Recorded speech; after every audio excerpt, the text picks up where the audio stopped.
Student, तो कैसे हैं आप सब? आई होप आप अच्छे होंगे, है ना? तो जैसे कि मैंने आपसे प्रॉमिस किया था कि मैं आप लोगों के लिए कुछ एप्टीट्यूड के सेशंस लेके आने वाला हूँ, आपके प्लेसमेंट्स में हेल्प करने के लिए, राइट? तो वो प्रॉमिस मैं आज से अपना पूरा करने वाला हूँ। आपके लिए मैं कुछ प्लेसमेंट एप्टीट्यूड की क्लासेस आज से स्टार्ट करने वाला हूँ। तो उसके रिस्पेक्ट में मैं पहली अपनी जो एप्टीट्यूड की क्लास है उसको रिकॉर्ड कर रहा हूँ, है ना? तो पहला टॉपिक जो आज हम कवर करने वाले हैं वो रहेगा आपका परसेंटेज। तो परसेंटेज टॉपिक को चूज करने का जो रीजन है वो ये है कि परसेंटेज आपका जो एप्टीट्यूड का जो बेसिक कंसेप्ट है उसको कवर करता है, और परसेंटेज के बेसिक कंसेप्ट आपके बहुत सारे डिफरेंट चैप्टर्स में यूज होते हैं। तो आपको परसेंटेज का एक क्लियर नॉलेज होना बहुत जरूरी है, ठीक है? तो जैसे कि मुझे पता है आप लोग काफी बिजी होंगे इस टाइम पे, खास करके प्री फाइनल ईयर के स्टूडेंट्स, है ना? आप लोग अपने प्लेसमेंट की क्या है प्रिपरेशन कर रहे होंगे। तो आप लोग के पास ज़्यादा टाइम नहीं होगा, इतना मुझे पता है। तो मैं ज़्यादा बहुत एलेबोरेट नहीं करने वाला हूँ चीज़ों में। ये जो बैच रहने वाला है, ये आपका बहुत ही शॉर्ट रिवीजन टाइप का बैच रहने वाला है, ठीक है? और इस बैच का जो हमने टाइम पीरियड जो हमने शेड्यूल किया है वो लगभग 45 टू 60 डेज का रहेगा, जिसमें हम आपके एप्टीट्यूड के लगभग जो इंपॉर्टेंट टॉपिक्स हैं वो सारे उनके basic concept with questions cover करने वाले हैं, ठीक है? ज़्यादा टाइम ये बैच नहीं रहेगा ना, आपका क्विक रिवीजन टाइप का आपका ये बैच रहने वाला है, ठीक है? तो बच्चों के काफ़ी मैसेजेस आ रहे थे, कॉल आ रहे थे कि सर आप अपना स्टार्ट कीजिए, हाँ, ऑनलाइन कुछ शुरू कीजिए। तो उसी सीरीज में हम अपना आज पहला वीडियो रिकॉर्ड कर रहे हैं, ठीक है? पहला टॉपिक हमारा जो रहने वाला है वो रहने वाला है आपका परसेंटेज, ठीक है? तो आज परसेंटेज के बेसिक कंसेप्ट से स्टार्ट करते हैं, ठीक है? खासकर ये जो वीडियोस हैं, बीटेक स्टूडेंट, बीसीए स्टूडेंट भी है, एमसीए स्टूडेंट, है ना, इनके प्लेसमेंट पर्पस के लिए बना रहा हूँ। लेकिन उसके अलावा भी अगर आप किसी अदर गवर्नमेंट एग्जाम की प्रिपरेशन करना चाह रहे हैं, है ना, जैसे उत्तराखंड एसआई या कोई अदर एग्जाम जिसमें एप्टीट्यूड आता है, तो उसके लिए भी आप अपने बेसिक कॉन्सेप्ट यहाँ पे स्ट्रॉन्ग कर सकते हो, ठीक है? तो आज से पहला टॉपिक हम अपना स्टार्ट करने वाले हैं, ठीक है? तो पहला टॉपिक हमारा रहने वाला है परसेंटेज, ठीक है? पहला टॉपिक हमारा क्या रहने वाला है? परसेंटेज। तो जैसे कि आपको नाम से ही दिखाई दे रहा है परसेंटेज, परसेंटेज का मतलब क्या होता है देखिए, है ना? देखो यहाँ पे आपको एक चीज दिखाई दे रही है, पर का मतलब होता है every, right? Every, right? And other thing is cent, that is cent means होता है आपका 100। इट मीन्स इस पूरे चैप्टर में हम लोग क्या करने वाले हैं, प्रत्येक 100 की बात करने वाले हैं, एवरी 100 की बात करने पा रहे हैं।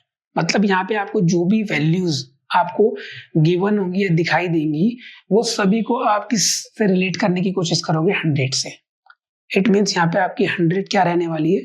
बेस वैल्यू या फिर रेफरेंस वैल्यू, जिससे आप अदर वैल्यूज को क्या करने वाले हो? कंपेयर करने वाले हो, ठीक है? तो एक एग्जाम्पल से समझते हैं परसेंटेज में चीजें हैं क्या। देखिए, फॉर एग्जाम्पल कोई स्टूडेंट है, राइट? कोई स्टूडेंट है, उसको आप 20 मार्क्स उसने गेन किए, he gained 20 marks, right? 20 marks out of 100, right? He gains 20 marks out of 100, right?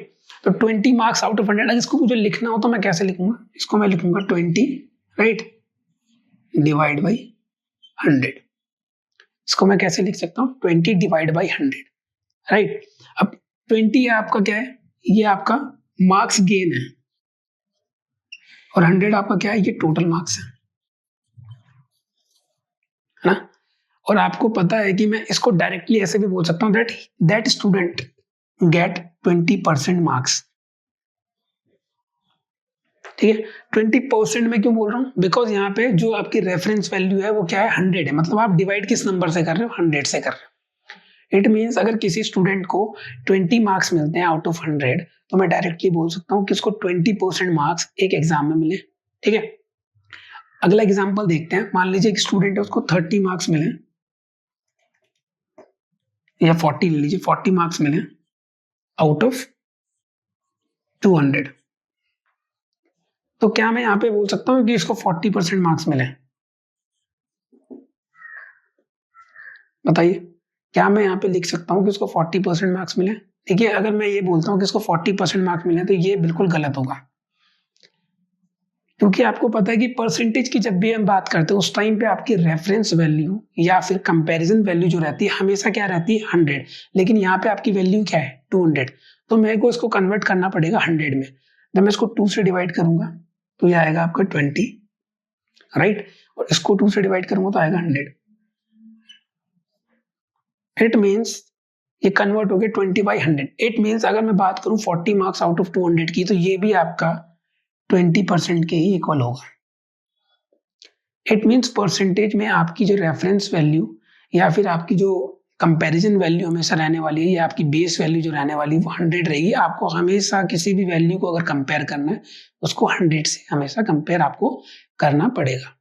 ठीक है, तो देखिए परसेंटेज में ना ये तो आपका बेसिक कंसेप्ट है। इसके बाद अगर जब आप परसेंटेज स्टार्ट करते हो ना, तो सबसे पहले आपको परसेंटेज टू फ्रैक्शन कन्वर्जन और फ्रैक्शन टू परसेंटेज कन्वर्जन आना बहुत जरूरी है। अगर आप एक बार ये चीजें सीख जाते हो तो ये क्या है, आपके अदर चैप्टर में भी आपके काम आने वाली है। Percentage to fraction conversion and fraction to percentage conversion. ठीक है, तो सबसे पहले जो हम बेसिक करेंगे, पहले यही चीजें करने वाले हैं। ठीक है, देखो फॉर एग्जाम्पल 1/1, तो इसका परसेंटेज वैल्यू क्या रहेगा? इसका परसेंटेज वैल्यू क्या रहता है, इसको आप 100 से मल्टीप्लाई करोगे, राइट, और मैं बोल सकता हूँ ये इसकी वैल्यू रहेगी आपकी क्या, 100%। ठीक है, अगर मुझे 1/2 लिखना हो तो सेम जब मैं इसमें 100 से मल्टीप्लाई करूंगा तो डायरेक्टली मैं इसको क्या लिख सकता हूं, दैट इज 50%। ऐसे ही अब आपको ना ये चीजें भूल जानी है, बार बार 100 से मल्टीप्लाई करना। आपको डायरेक्ट याद होना चाहिए कि अगर 50% है तो उसकी फ्रैक्शन वैल्यू 1/2 है। ठीक है, एज इट इज आप लिख सकते हो 1/3। 1/3 को आप क्या लिख सकते हो, 33.33%, या फिर इसको आप ऐसे भी लिख सकते हो क्या, 33 होल 1/3%। ठीक है, अगला फ्रैक्शन आपका जो रहने वाला है दोस्तों वो रहेगा 1/4 का। इसको आप डायरेक्टली, आपको पता होना चाहिए 1/4 की जो परसेंटेज वैल्यू होती है दैट इज होती है 25%। अगेन आप 1/5 दैट इज 20%। देखिए ये वैल्यूज आपको डायरेक्ट याद होनी चाहिए, क्योंकि क्वेश्चन में ना जब आपको वैल्यू दिखाई देगी कहीं पे भी 25%, तो आपके दिमाग में तुरंत क्लिक होना चाहिए कि 25% मतलब मैं इसको फ्रैक्शन में 1/4 लिख सकता हूँ। ठीक है, तो अगला जो आपका फ्रैक्शन रहने वाला दैट इज 1/6। तो 1/6 को आप क्या लिख सकते हो, 16 होल 66%, या फिर 16 होल 2/3%। सेम है, राइट। फिर आपकी वैल्यू आती है 1/7%। इसको आप डायरेक्टली क्या लिख सकते हो, 14.28%। ठीक है, 14/28%। इसी के साथ आप आगे क्या लिखोगे, 1/8। 1/8 की जो डायरेक्ट वैल्यू होती है वो होती है आपकी 12.5%। ठीक है, या इसी को आप क्या लिख सकते हो, 12 होल 1/2%। ऐसे अगला फ्रैक्शन आपका 1/9 होता है। इसको आप डायरेक्टली लिख सकते हो 11.11%। अगला आप लिखोगे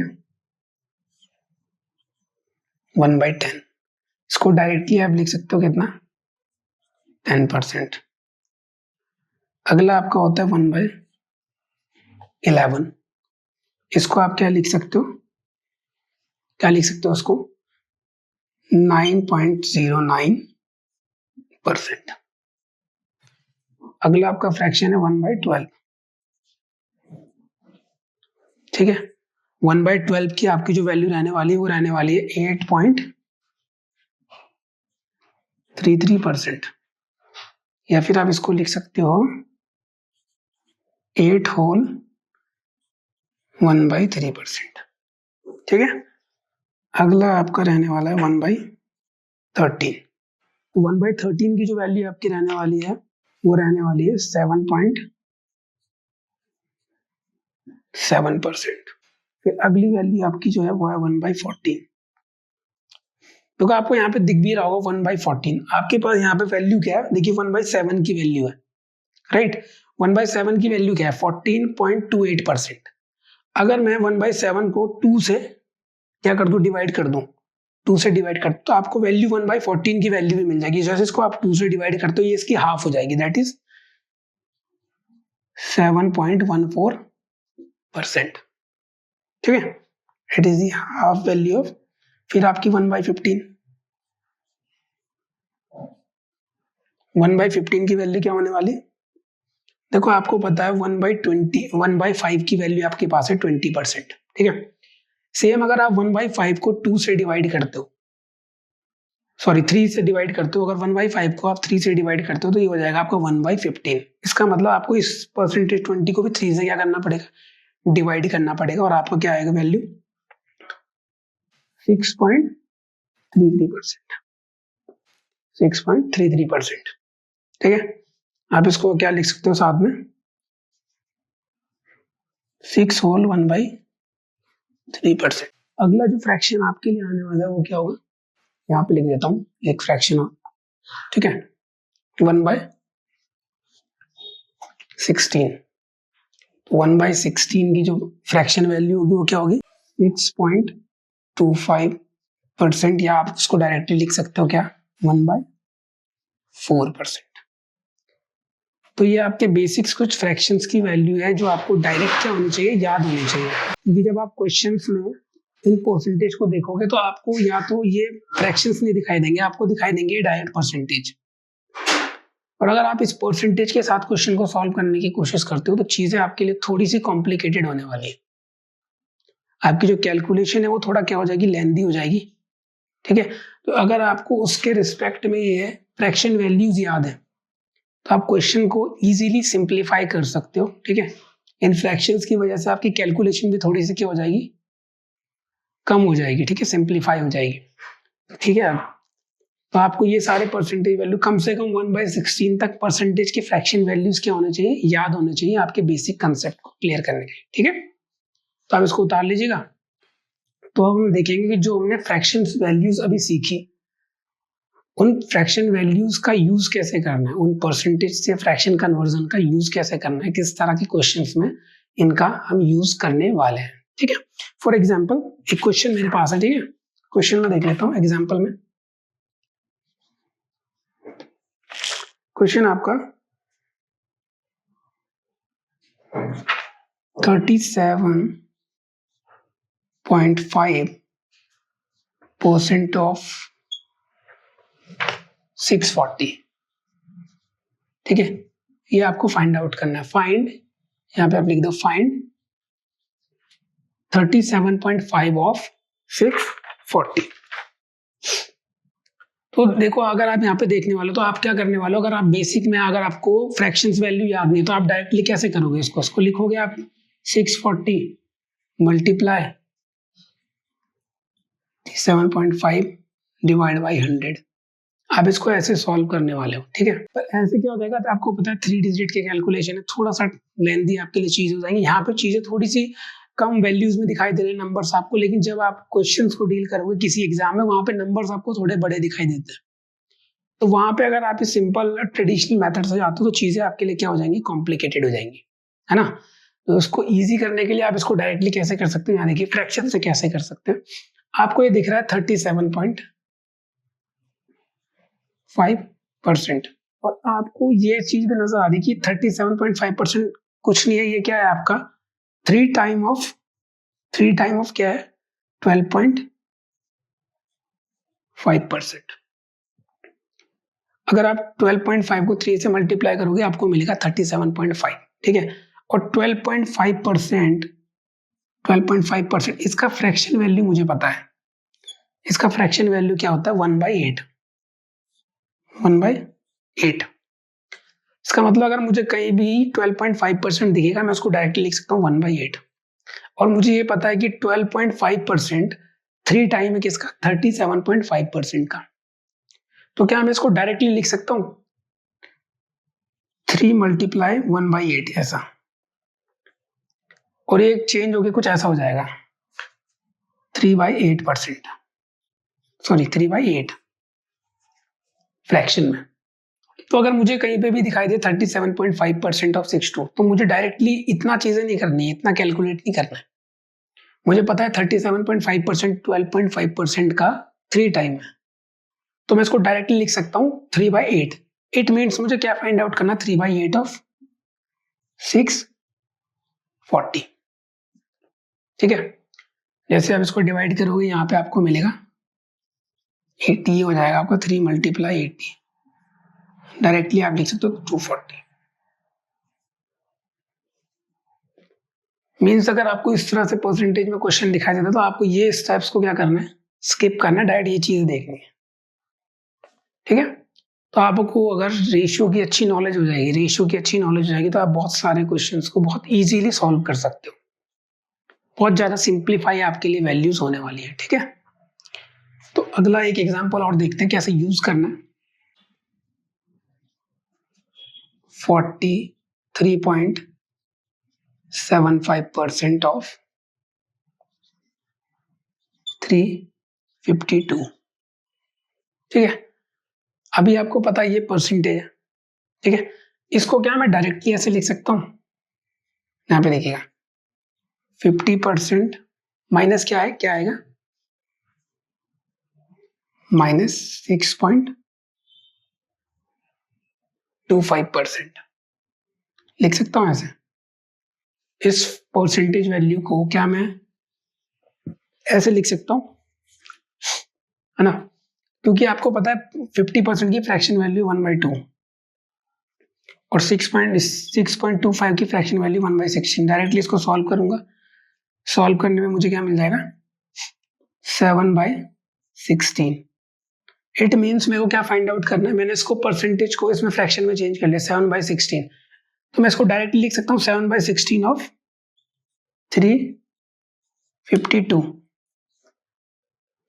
तो मुझको डायरेक्टली इसको सॉल्व करना है। ठीक है, और जैसे ही मैं इसको डिवाइड करूंगा यहाँ पे तो क्या हो जाएगा 2 टाइम्स 32 और फिर से 2 टाइम्स, तो 22 को अगर मैं 7 से मल्टीप्लाई करता हूँ तो क्या आता है 14 कैरी 1 14 एंड 15, ये आपका डायरेक्ट आंसर।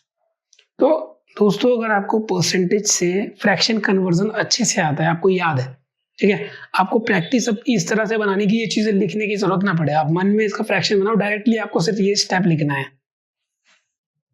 इस क्वेश्चंस के बाद आपको सीधा सॉल्यूशन में ये स्टेप लिखना है 7/16 और ये, तो ये आप डायरेक्टली तभी कर पाएंगे जब आपको फ्रैक्शन की एक अच्छी नॉलेज होने वाली है।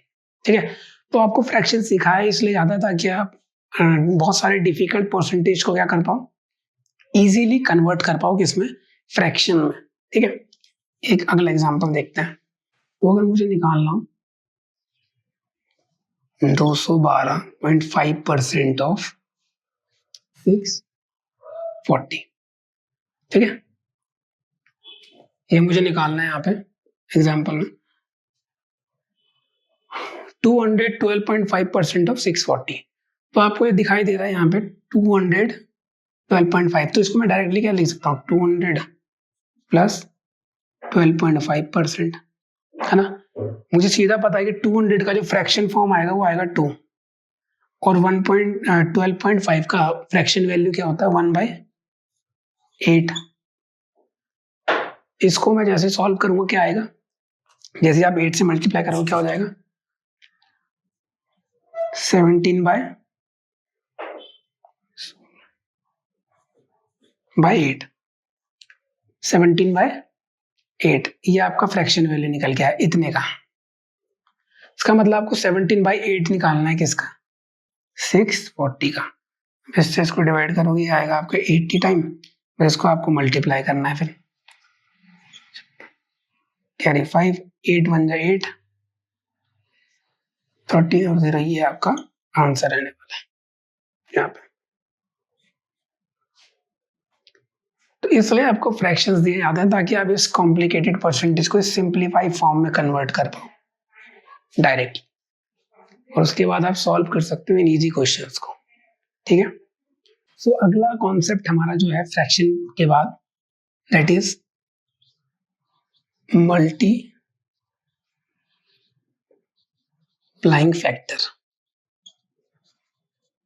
आपका अगला कॉन्सेप्ट क्या है, मल्टीप्लाइंग फैक्टर।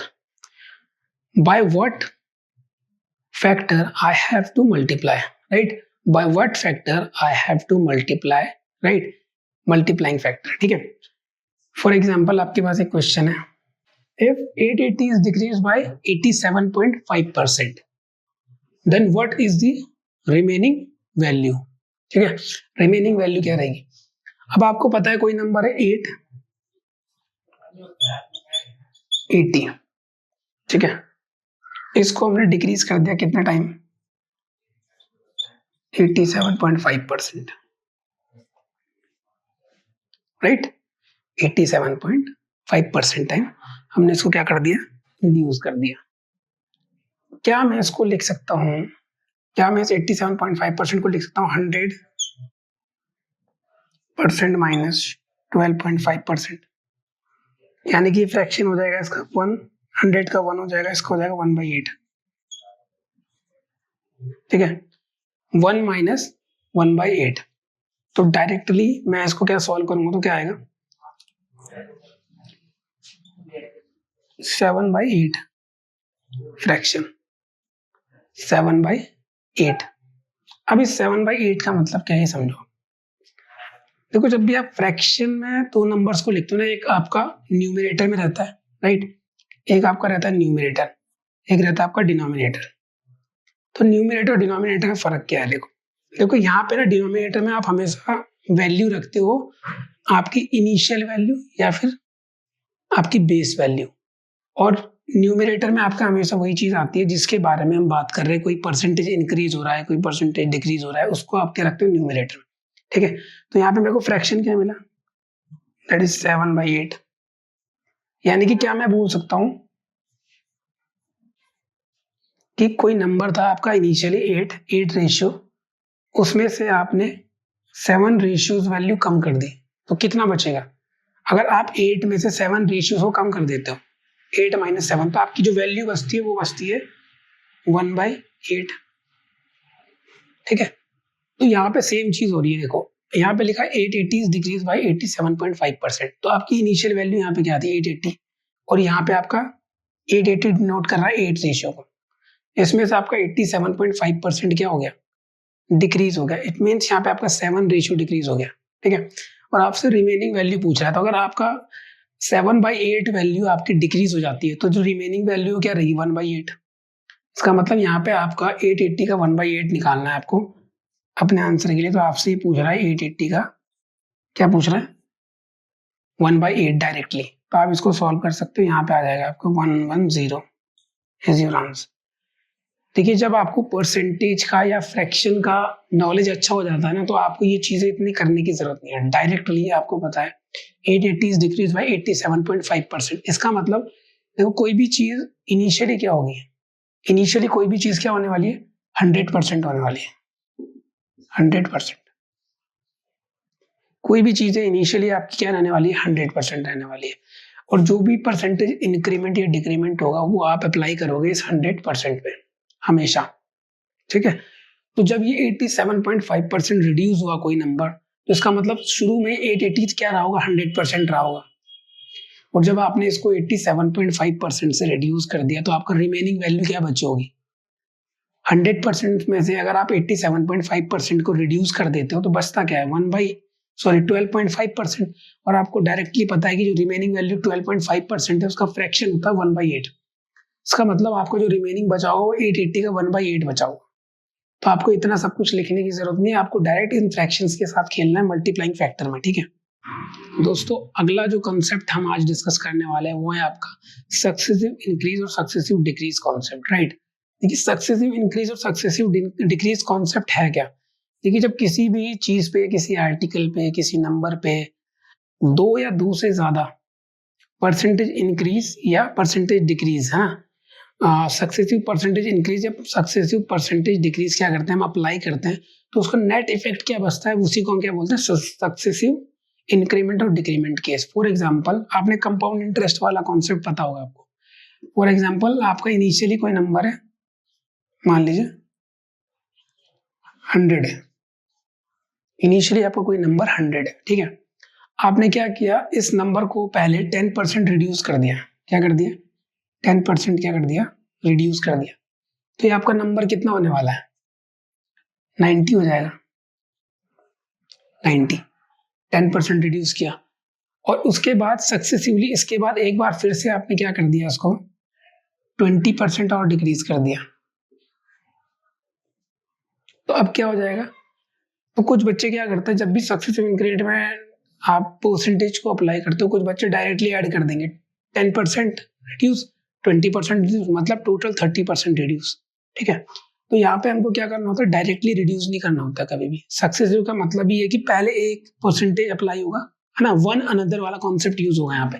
पहले एक परसेंटेज अप्लाई होगा, उसके बाद जो रिजल्ट हमारे पास आता है प्रीवियस रिजल्ट, उस प्रीवियस रिजल्ट पे आप अपना नेक्स्ट परसेंटेज अप्लाई करोगे। यानी कि यहाँ पे अगर हमें 20% रिड्यूस करना है तो वो 90 का होगा, ना कि 100 का। तो अगर आप इसकी 10% की वैल्यू निकालोगे 90 की, तो वो आएगी 9 और 20% हो जाएगा 18। तो आप 90 माइनस 18 करोगे तो आपको क्या बचता है, 72। ठीक है, तो आप देखो आपका सक्सेसिव रिजल्ट या नेट रिजल्ट क्या आया। जब आपने 10% का रिडक्शन किया पहले, उसके बाद 20% का रिडक्शन किया, तो ओवरऑल रिडक्शन कितने का हुआ वो आपको दिखाई देगा इनिशियल नंबर और फाइनल रिजल्ट के बीच में। कितना कम है, ये आपका 28%, 28 रिड्यूस हो रहा है 28। इसका मतलब अगर आप 10 और 20% के दो सक्सेसिव डिक्रीमेंट आप अप्लाई करते हो, तो टोटल जो डिक्रीमेंट होगा वो इनिशियल रिजल्ट पे कितना होने वाला है, आपका 28% होगा। ठीक है, वरना कुछ बच्चे इसको डायरेक्ट जोड़ देंगे 10 और 20, 30, जो कि सक्सेसिव के केस में बिल्कुल गलत रहता है। ये आपको वही चीज है जैसे आप कंपाउंड इंटरेस्ट जानते हो ना, कि इंटरेस्ट के ऊपर इंटरेस्ट, तो सेम चीज है ये भी सक्सेसिव इंक्रीज। ठीक है, तो सक्सेसिव इंक्रीज दो भी हो सकते हैं, दो से ज्यादा भी हो सकते हैं। ठीक है, कोई नंबर है 1000, ठीक है, 1000 है कोई नंबर, इस पे 10% का, ठीक है, 3 टाइम सक्सेसिव डिक्रीमेंट होता है, 3 टाइम इंक्रीमेंट।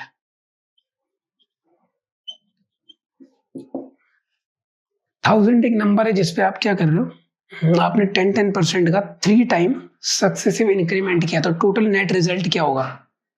तो जब आप 10% का इसमें नेट रिजल्ट अप्लाई करते हो ना, तो लास्ट में जो इंक्रीमेंट आपका बनता है 10% का, वो कैसे बनता है,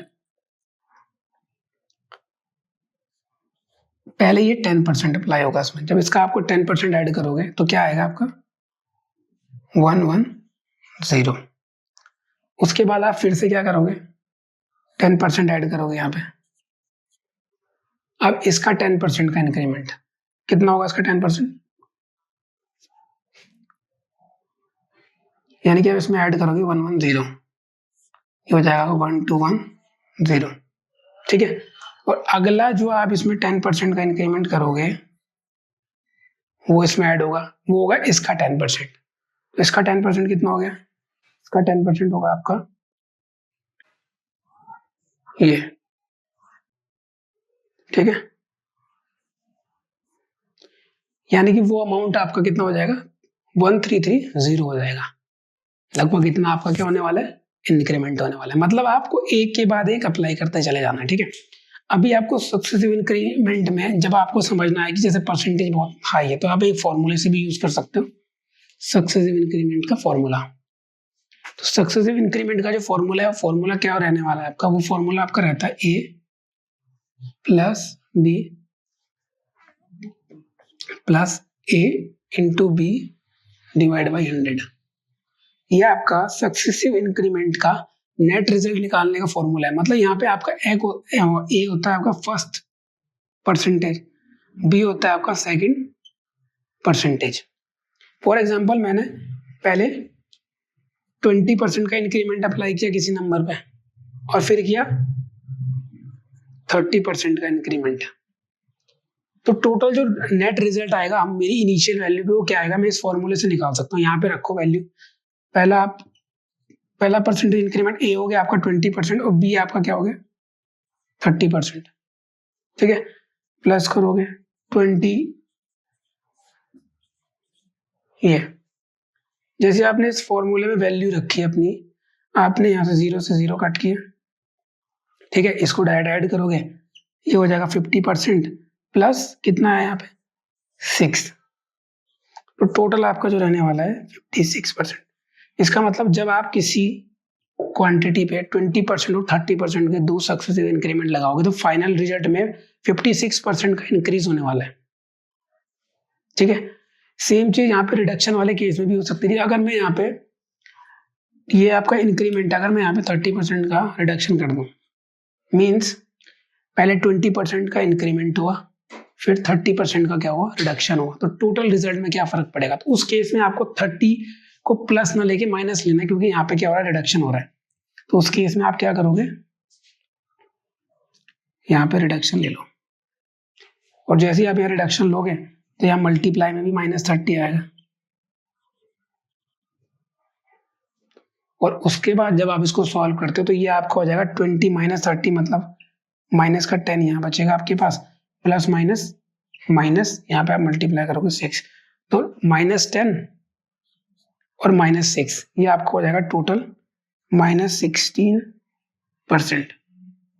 यानी कि अगर आप किसी अमाउंट को 20% से इंक्रीज करते हो, फिर इसको 30% से डिक्रीज करते हो, तो जो आपका नेट रिजल्ट होगा उसमें डिक्रीमेंट हो जाएगा। मतलब अगर वो नंबर 100 है, मान लो स्टार्टिंग में वो नंबर 100 है, तो वो 16% डिक्रीज हो जाएगा, यानी कि वो नंबर रह जाएगा सिर्फ कितना, 16% डिक्रीमेंट के बाद 84%। तो आप इस फॉर्मूले के थ्रू भी सक्सेसिव इंक्रीज या डिक्रीज निकाल सकते हो। 3 के केस में अगर आपको 3% दी तो उसके बाद आपको ये फॉर्मूला 2 बार यूज करना पड़ता है, ठीक है। वो आप फॉर्मूला आपको 2 बार यूज करना पड़ता है। वहां पे ये फॉर्मूला ना यूज करके आप सीधा रेशियो फॉर्म में कर सकते हो। देखो रेशियो फॉर्म में कैसे करते हैं ये भी देख लीजिए, इसी चीज को, सक्सेसिव इंक्रीज और डिक्रीज को, ठीक है। मान लीजिए किसी नंबर पे 3 बार सक्सेसिव इंक्रीमेंट या डिक्रीमेंट, परसेंटेज इंक्रीमेंट या डिक्रीमेंट हम लोग अप्लाई कर रहे हैं। फॉर एग्जाम्पल, पहले कोई नंबर है उस पर 10% का हो रहा है पहले इंक्रीमेंट, ठीक है। उसके बाद अगला आप क्या कर रहे हो, 20% का डिक्रीमेंट, ठीक है। पहले आप किसी नंबर पर 10% का क्या कर रहे हो, इंक्रीमेंट, फिर कर रहे हो उसी नंबर पे 20% का डिक्रीमेंट, और फिर क्या कर रहे हो आप उस पर 10% का इंक्रीमेंट। तो किसी नंबर पे ये 3 सक्सेसिव परसेंटेज इंक्रीमेंट और डिक्रीमेंट अप्लाई करने के बाद जो फाइनल रिजल्ट रहेगा, जो नेट रिजल्ट रहेगा, वो क्या रहने वाला है और आपको कैसे निकालना है, देखिए ना, ठीक है। मैं मान लेता हूँ वो नंबर आपका क्या है, 100 है। Let number is 100। आप ये जो तीनों परसेंटेज इंक्रीमेंट और डिक्रीमेंट अप्लाई करने वाले हो, ये किस पे करने वाले हो, इस 100 पे करने वाले हो आप, ठीक है। इस 100 पे आप अप्लाई करने वाले हो। तो आपको पता है 10% का फ्रैक्शन वैल्यू क्या है, 1/10, ठीक है। तो जब आप इसको अप्लाई करोगे तो मान लीजिए नंबर, इसका मतलब 1/10 का मतलब क्या है कि 10 पे एक रेशियो का क्या हो रहा है, इंक्रीमेंट हो रहा है। इसका मतलब वो रेशियो नंबर क्या हो रहा है, 10 से वो नंबर क्या कितना हो जा रहा है, 10 से वो नंबर हो जा रहा है 11, जब आपने ये पहला परसेंटेज इंक्रीमेंट अप्लाई किया।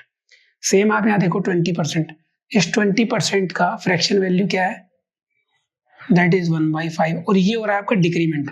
इसका मतलब आप 5 रेशियो पे 1 रेशियो का डिक्रीमेंट कर रहे हो। तो क्या मैं यहाँ पे डायरेक्टली बोल सकता हूँ इसी चीज को सेम, कि यहाँ पे क्या हो रहा है, 5 से क्या हो रहा है, नंबर 4 हो रहा है। सेम आप यहाँ देखो इस 10% पे, 10% का फिर से वही ये इंक्रीमेंट है, यानी कि 10 पे आप 1 रेशियो का इंक्रीमेंट कर रहे हो। इसका मतलब मैं डायरेक्टली यहाँ पे दोबारा बोल सकता हूँ 10 से इंक्रीमेंट हो रहा है 11 पे। अगर आपको फाइनल नंबर और इनिशियल नंबर निकालना है, इनिशियली नंबर क्या था, फाइनल में रिजल्ट के बाद क्या हुआ, तो वो डायरेक्टली आप इसको मल्टीप्लाई कर दो ऐसे 500।